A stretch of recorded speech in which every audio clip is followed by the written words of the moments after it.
né, da nossa região e do nosso estado. Então, depois dessa caminhada que eu estou lhe dizendo aqui, do movimento estudantil, da Câmara de Vereadores, da Prefeitura de Currais Novos, dos consórcios públicos regionais, a gente vê um vácuo, né, na política do interior, principalmente, das regiões mais afastadas aqui da capital. Um exemplo é o Seridó, Alto Oeste, Médio Oeste, Trairi, Potengi.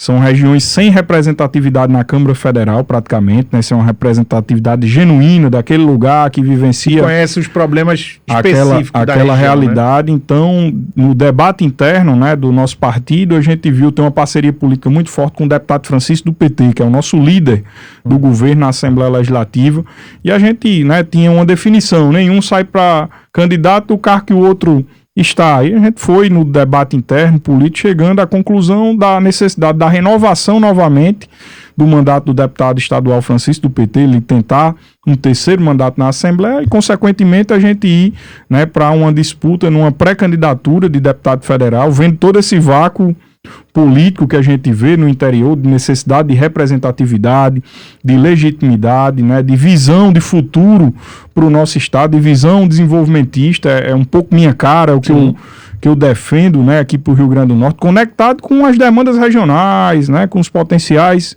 que nossas regiões têm, conectado com a academia, com os empresários, com o sindicato, com o movimento comunitário, né, com as associações. Então a gente constrói hoje esse projeto, essa pré-candidatura de deputado federal pelo Partido dos Trabalhadores, numa visão de ampliar essa bancada. Perfeito. Hoje nós temos 2 deputados federais, Natália e Mineiro, que muito nos representa, mas a gente vê o que a gente observa na política nacional, uma necessidade de renovação de quadros, de ampliação da bancada progressista na Câmara dos Deputados. É nisso que o nosso nome está colocado, para defender essas bandeiras do povo, os projetos de Lula, né, que objetivam transformação social, não dificultar esses projetos e sim, né, aperfeiçoá-los para que beneficiem de uma forma geral, né, a população. E o que a gente vê hoje é o quê? A gente vê um centrão, uma extrema-direita e uma direita encorajadas hoje até a dar votos contra projetos que vão beneficiar a população. Eu vi um deputado aqui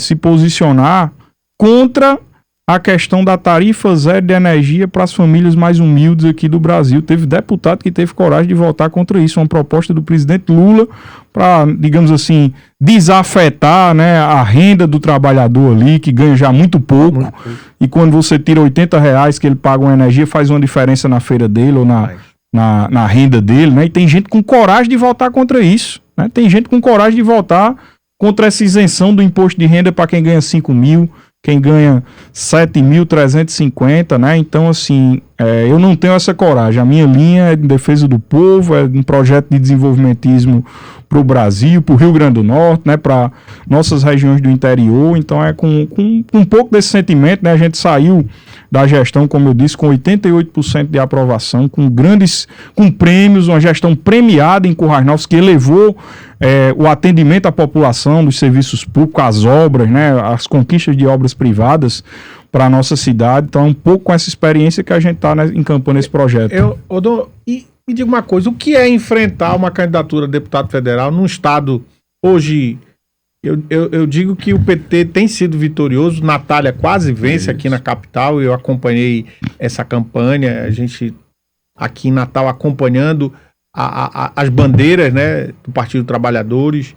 E como é enfrentar uma campanha para deputado federal no meio dessa briga? Como é que você vai se comportar? Você falou em modernidade, em diálogo, como é que você se comporta no meio dessa polarização que o Brasil vem perdendo muito com isso? Rapaz, eu acho, Álvaro, que a polarização, ela de fato existe, mas ela torna muito superficial o debate político, porque ele transforma o debate político numa briga de torcida e menos debater a realidade efetiva que as pessoas passam e vivem nesse país. Então, acho que o melhor exemplo que você deu foi a questão com o Stevenson, né, que trouxe um benefício para a cidade, para a região. Sem dúvida. Foi suprapartidário, né? Sem dúvida. Eu acho que nós temos que ter a maturidade política de entender que aquilo que vem beneficiar a população, a gente tem que estar junto. Numa disputa de eleição, o povo vai avaliar os posicionamentos, a história, o que foi feito, o que não foi feito, né? Esse tipo vai ser até convidado, foi meu aluno no curso de Direito. Mas aí ele estudava Direito, foi nosso aluno lá. Na época eu dava Processo do Trabalho. Aí ele foi nosso aluno lá e a gente conversa, tem uma divergência, mas o diálogo, ele consegue construções que vão efetivamente trazer um benefício para o povo na ponta. A né? democracia é isso, né? A democracia é a convergência, né? Ela nem vai ser 100% executado o que eu penso, nem o que o outro pensa. A democracia é o caminho do meio. E a gente que está na política tem que saber conviver com isso, né? Porque o parlamento, ele cumpre esse papel democrático. Mas eu sempre digo, Álvaro, que a gente tem que puxar a política para a vida real das pessoas, né?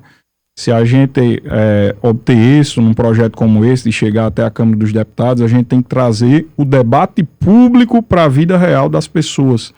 Como é que pode ser aperfeiçoado a política nacional de saúde mental, principalmente, que hoje é um grande gargalo, gargalo gigantesco do sistema de saúde hoje, extrapola, né, a demanda. Então essa demanda, ela tem que ser olhada com mais atenção pelo Estado brasileiro de uma forma geral. Você puxa para a educação, como aperfeiçoar os resultados educacionais desse país. Vou até deixar registrado aqui no podcast. Melhor eficiência nisso. Muita gente vai assistir esse seu programa, mas eu queria deixar até registrado aqui. Quem quiser assistir, quem quiser pegar a ideia, pode pegar. Hoje, meu filho, ele faz tratamento em TDAH. E, graças a Deus, a gente tem condições de levar para um médico particular. Mas o número de crianças que precisam de um acompanhamento com psicólogo especializado, há um problema de saúde pública muito grande. Não tem atendimento para esse tipo de pessoas. Não tem. Então, se os governos criassem centros com psicólogos, porque é um tratamento contínuo. Então a mãe e o pai, eu sei bem de perto o que é essa dor.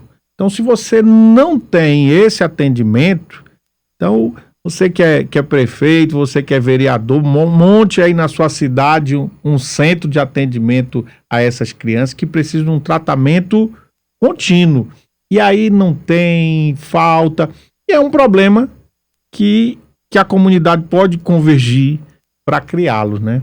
Sem dúvida, e você tocou nesse assunto, graças a Deus eu tive a grata satisfação de ser gestor lá da minha terra, né, de Currais Novos, e nós tivemos uma ação nesse sentido. Nós conseguimos, numa pactuação com o governo federal e com a APAI do nosso município, criar um serviço, né, que é uma política nacional, mas ainda que não alcança todos. Que é o Centro Especializado em Reabilitação, com foco em reabilitação física, de deficiência física, né? E também com foco nessa questão intelectual e múltipla, a questão do autismo também. Então, sim, não vamos dizer que isso não resolve o problema de todo mundo do meu município, sim, e de parte da minha região, mas foi uma política pública implantada que está dando os seus resultados. Isso precisa chegar em outros locais do nosso país, né, de ter esse atendimento multiprofissional e especializado, né, para atender nossa população.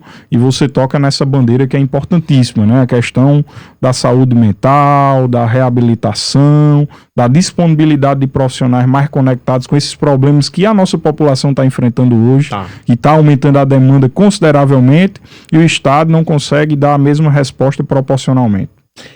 Odon, eu queria, para a gente ir para os finais aqui do nosso bate-papo, falar com você sobre um assunto importante. Como é, hoje, na sua visão, a questão da política e a educação com o jovem, né? Hoje, o jovem está muito desconectado da vida pública. Nós que gostamos de política, a gente consome muito, né, informações, mas a juventude está totalmente desconectada da vida pública.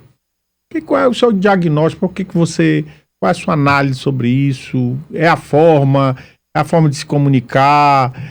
É o descrédito? Qual é a sua visão a respeito desse tema? Olha, esse tema é um tema muito caro, porque eu era jovem até pouco tempo também, né? E a gente vê que é uma minoria que se envolve com a política ou que se envolve com os debates, né, de uma forma geral, mas eu acho que ao longo desses últimos anos as redes sociais vêm atraindo um público maior para se debater a política, às vezes nem sempre a boa política, Sim. mas aquela política ali do momento, Sim. o discurso de ódio, né? Aquele ato ali que acontece rapidamente, a polêmica, né? Chamando a atenção. Devido ao crescimento e o fortalecimento das redes sociais, foi essa política mais superficial e rasteira que cresceu no nosso país. E se refletiu no Congresso Nacional. Ao invés da gente ter deputados debatendo a realidade do país com projetos orgânicos para mudar a vida das pessoas, os caras estão envolvidos na polarização, nessa disputa da polêmica, da audiência das redes para continuar se mantendo no poder, mas sem ter um projeto para apresentar para o país. Então é preciso que nós democratas, nós que queremos um país melhor, a gente tente atrair essa juventude com base nas pautas reais do dia a dia. Sim. Eu dou um exemplo. Todas as cidades médias do Rio Grande do Norte, quase todas, perderam população no último censo do IBGE. E muito se deve à juventude que completa 18 anos e migra para um grande centro para estudar e não volta mais. Então, como esses municípios atraírem essa juventude? Lá em Currais a gente iniciou um trabalho que foi o Ecossistema Local de Inovação, a metodologia do SEBRAE, abraçada pela Prefeitura, pela Câmara, pelos empresários, pela CDL, pelas universidades, que é fortalecer esse campo de tecnologia e inovação no nosso município, para que a gente fique com esses jovens que se interessam por essa pauta, né, da tecnologia, das startups, da inovação, e comece a se criar um ambiente de negócios nesse setor que não necessite desses jovens sair do nosso município para ir para uma capital, cursar um curso de tecnologia da informação, de sistemas, né? Então nós temos já IF e universidade sincronizada com esse projeto, e é uma forma da gente reter esse jovem no nosso município, né? De estar linkado a essas novas tecnologias, a inovação. Eu vejo esse um bom caminho. Essa minha pergunta, segurar esse jovem. Encaixa um pouco com o que você disse, da sua origem, né? Isso. Você veio do movimento estudantil, né? Isso. Existia no passado grandes bandeiras que eram luta de muitos jovens. Hoje eu vou dar um exemplo para você. Nós temos um problema gravíssimo em Natal que envolve o sistema público de transporte. Existem áreas na cidade de Natal que não são atendidas por linha de ônibus. No passado, uma situação como essa, nós teríamos um movimento muito forte, mas há uma fragilidade hoje nesses movimentos, há uma formação muito, muito pequena, e a cidade não sente essa dor. Por quê? Porque nós temos um conjunto de trabalhadores, que são os Ubers, Isso. que eles movimentam o Natal. Uber Moto e Uber Automóvel, eles movimentam a cidade. Você passa por Natal, você vê poucos ônibus, como se o cidadão de Natal não precisasse de transporte público. Então, essa falta de repulsa contra essa política que nós estamos vivendo aqui em Natal, do transporte, me fez, eu digo, cadê a juventude? Porque a juventude era a cara da juventude, essa questão do transporte. Um dos primeiros movimentos que eu participei como estudante aqui foi o início embrionário do movimento de passe livre. Então a gente debatia, né, essa questão do transporte público, que muitas vezes era ineficiente, não atendia os estudantes, né, a contento, a classe trabalhadora de uma forma geral. E a gente olha, né, esse debate foi em 2005, 2006, 20 anos atrás, e a gente viu que o sistema de mobilidade, né, urbana aqui da capital não avançou. Piorou, inclusive, e nenhum governo municipal aqui de Natal enfrentou esse problema de frente para fazer um grande planejamento e um plano de ação concreto para melhorar a mobilidade urbana e trazer mais dignidade. Numa cidade como essa, como Natal, o transporte público é um dos principais problemas públicos e urbanos para se administrar, né? E você não vê novidade, você não vê inovação, hoje eu vejo que o Brasil, né, nessa transição energética que está aí, nós temos um ativo fundamental, que é a energia do sol e a energia dos ventos, que barateia o custo principalmente de transportes, né? ônibus solares, né, ônibus com energias renováveis, né, você baratearia bastante o custo, né, da mobilidade de cidades do Porto de Natal, né, por exemplo. E isso não está no debate do dia a dia, né, da população. Então eu vejo até que esse debate está incipiente, começando aqui na Câmara Municipal de Natal. Vejo a vereadora Samanda puxando esse debate aí, tem acompanhado publicamente. É por aí, o debate do transporte público coletivo de Natal, ele é um dos grandes problemas dessa cidade. Para terminar, eu queria que você deixasse as suas considerações, deixasse aí a sua palavra para as pessoas que lhe acompanham o seu trabalho. Para quem quiser lhe seguir, o seu Instagram, enfim, para a gente poder continuar lhe ouvindo. Eu fico muito grato por estar lhe conhecendo. A gente conheceu hoje, né? A gente foi um momento que foi criado aí pelas redes sociais, através do Instagram. Nós abrimos ali uma enquete e o seu nome foi levantado, e é um prazer estar aqui com você. Queria lhe ouvir, deixar suas considerações finais para a gente terminar aqui nesse nosso bate-papo. Álvaro, eu que agradeço, né, pela oportunidade da gente fazer um debate desse de alto nível. Falamos aqui de inúmeros problemas que a sociedade tem que enfrentar diretamente para melhorar a vida do povo, mas a gente não vê esses debates muitas vezes acontecendo no parlamento, seja municipal, seja estadual, seja federal. A ordem do dia são outros assuntos. Então, a ordem do dia acaba fugindo da realidade que vive o povo brasileiro. Quando a gente coloca, né, uma pré-candidatura como a nossa, como deputado federal, a gente tem toda uma caminhada, toda uma história, discutindo a vida real das pessoas, tentando melhorar a vida do povo do meu município, né, da minha região.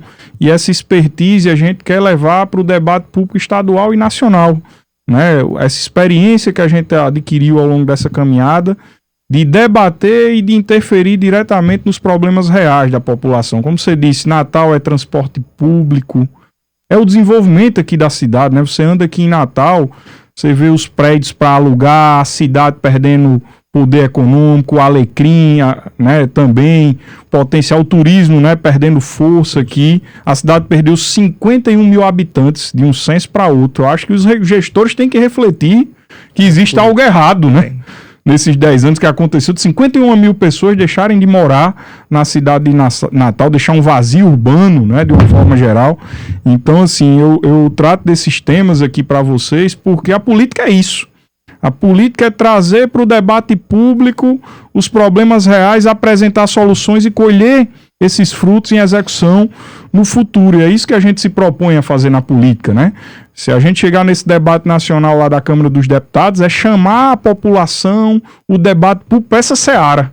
Não é a seara menor da polarização, da disputa miúda, que muitas vezes está gerando a polêmica do dia a dia da política, mas em nada vai mudar a vida do povo brasileiro. O que muda a vida do povo brasileiro é uma isenção do imposto de renda desse, de R$5.000 e parcialmente para quem ganha R$7.350. Vai ter um pouquinho mais de dinheiro para melhorar, né, o poder de compra na economia e na vida das pessoas. Porque eu antes de fazer direito, eu cursei 2 anos de economia. Então, nos 2 primeiros anos, eu estudo a economia, o básico da economia. Então, se vai sobrar dinheiro, vai sobrar, né? A cidade vai receber mais recursos, esses recursos vão se transformar em consumo, e o consumo se transforma em imposto, que volta para toda uma cadeia, né? E as pessoas ainda não se ativeram a esse benefício para o cidadão lá na ponta. Estão fazendo política por política, né? Isso. Eu queria lhe agradecer, Aldon, é um prazer. E queria dizer a você que está nos assistindo que nós vamos trabalhar dessa forma, com um debate de qualidade. Nós vamos conversar nos bastidores do poder de uma forma mais profunda. E eu quero contar com você nos próximos episódios para que nós possamos falar sobre política e sempre com educação. Um forte abraço.